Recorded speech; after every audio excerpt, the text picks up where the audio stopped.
A witness, Laurenta Lombaard, she actually broke down in court. Oh, wow. Yeah, it's pretty intense stuff. So basically, we're going to try and figure out what happened and what it could mean for the case. Okay, sounds good. All right, so first off, who is Laurenta Lombaard? What's her deal?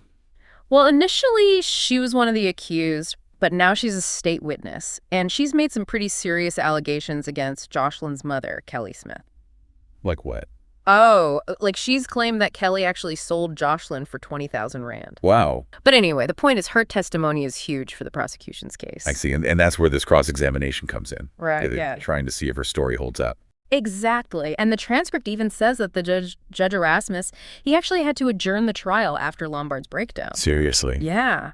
But even earlier that day, he'd have warned her. He said she needed to be super precise with her answers, or it could affect how believable she was. So right from the get-go, he was putting the pressure on. Wow, setting the stage. Exactly. And then he really dives in. For like 45 minutes, he grills her on one very specific detail. Which is? Whether or not her children were with her at Kelly Smith's house on Sunday, February 18th, both in the morning and in the afternoon. Okay. And why is that so important? Why focus on something so seemingly small? Well, think about it. If she's inconsistent about little things, it might make the court question her memory about the bigger things. Oh, I see. It's about her overall credibility as a witness. Exactly. So what happened? Did she slip up? Well, it took a long time, like 44 minutes of questioning, but eventually she admitted she had made a mistake. She said her kids weren't with her that morning. 44 minutes. Wow. That judge must have really thought there was something there. Yeah, he was definitely persistent. And what's really interesting is that the transcript describes Lombard's reaction. It says she was shaking and getting visibly emotional under this intense questioning. Oh, man. I bet. That must have been so stressful. Absolutely. It really shows you how much pressure these witnesses are under and how even small inconsistencies can become a huge deal in court. And ultimately, she broke down right. Yeah. After all that, she asked for a break, and when they came back, they were told she was unwell and getting medical help. Wow, so now what?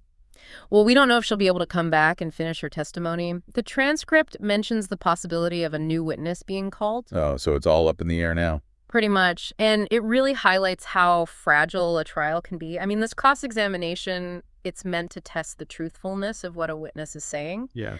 But if a key witness like Lombard can't continue, or if there are serious doubts about her story, it could have a big impact on the whole case. Yeah, it makes you wonder how strong the prosecution's evidence really is. Right. So let me get this straight.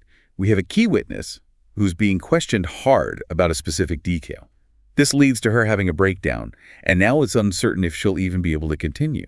It's pretty crazy to think about how one little moment like that can have such a ripple effect. Yeah, it's true. It really makes you think about how human emotions and mistakes can affect the whole process of seeking justice. That's a really good point.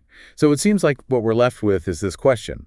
If a witness admits to making a mistake, or if they're clearly under a lot of stress, how does that affect whether the court believes them? You know, can we still trust their testimony? It's a tough one. Yeah, it is. And it shows that even though we think of the legal system as being objective and impartial, there's still a huge human element at play. And that's something to keep in mind as this case and others like it unfold. Absolutely. You know how sometimes you read a news story and it just stays with you?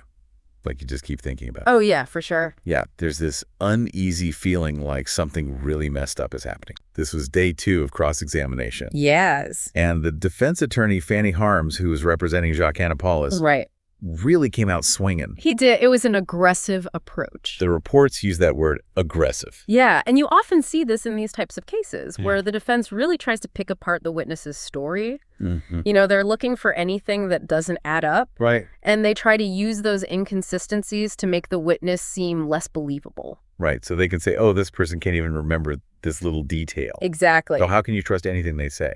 And that's what Harmsy was doing with Lombard. He was focusing on the timeline of events leading up to Joshlin's disappearance. Yeah, trying to get super specific with her.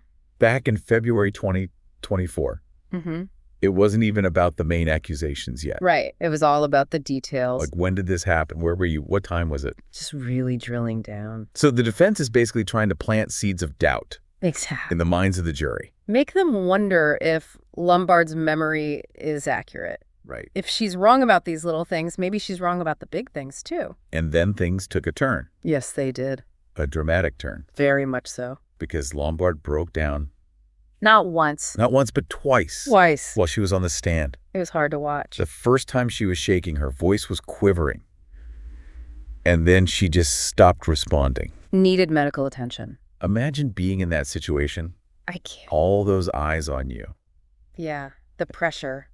The questions. Must have been overwhelming. And your body just betrays you. Yeah, your body just says, nope, I'm done. But then she did come back. She did. Which I thought was pretty remarkable. It shows a certain level of, determination. To see it through. Yeah, to tell her story. But unfortunately, it didn't last. No. It seemed like she was having a panic attack. It did. Rapid breathing, shivering, freezing up. It was tough to see. Yeah, the Judge Erasmus had to stop everything. He did. And postpone the trial until today, Thursday, March 20th. Yeah, he made the right call. He did. Lombaard's well-being is the most important thing. Absolutely. And it just goes to show you how fragile witness testimony can be. Yeah. It's not easy to be up there. No. With everyone scrutinizing your every word. Yeah. And it makes you wonder if she can't continue, what happens then? Exactly. The article mentioned that the state might have to call another witness. They might have to. I mean, that's a huge what if. It is a big question mark. For the prosecution's case. Absolutely. So let's look at the defense's strategy. They were really going after Lombaard's credibility. They are. Trying to make her seem unreliable. Uh-huh. And one of their main arguments is that she used to use tic. Methamphetamine. Multiple times a day. Yeah, and that can really mess with your memory. And your thinking. Absolutely. So the defense is saying that because of her past drug use... You can't really trust what she's saying. That her memory could be faulty. It's a smart tactic. It is. Because it makes you question everything she says. Right. So even if she's telling the truth about what happened... The defense is trying to create that doubt. Yeah, like maybe she's misremembering things. Exactly. And then the other thing they're focusing on... Yeah. Is the inconsistencies in her timeline. Right. Those little details. They're really hammering on them. Yeah, they're trying to find any discrepancy. To paint her as someone whose memory is unreliable. Or who's maybe being deliberately untruthful. Yeah, and the third argument they might use is that Lombaard became a state witness to get a lighter sentence. Oh, yeah, that's a common tactic. Right, so the implication is that she's saying what the prosecution wants her to say.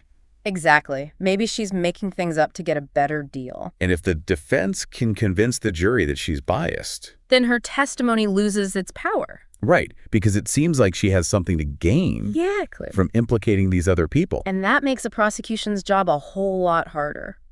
This case has really captured the nation's attention. It has. Everyone is talking about it. It's all over the news. And people are outraged. Understandably so. I mean, the idea that a mother could be involved in something like this.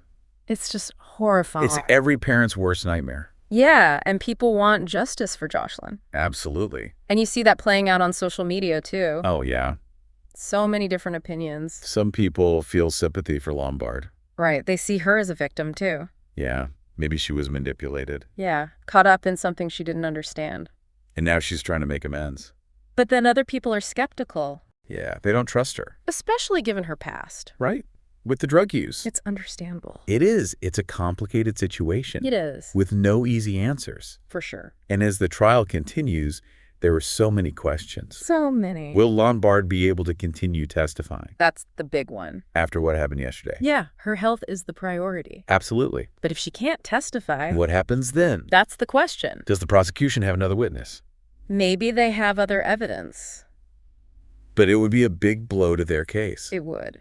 But, through all of this, yeah, we have to remember that Joshlin is still missing. That's right. This little girl. Yeah. And this trial is just one part of this story. It is. The legal battle is important. Her accountability. Yeah. But the ultimate goal is to find Joshlin.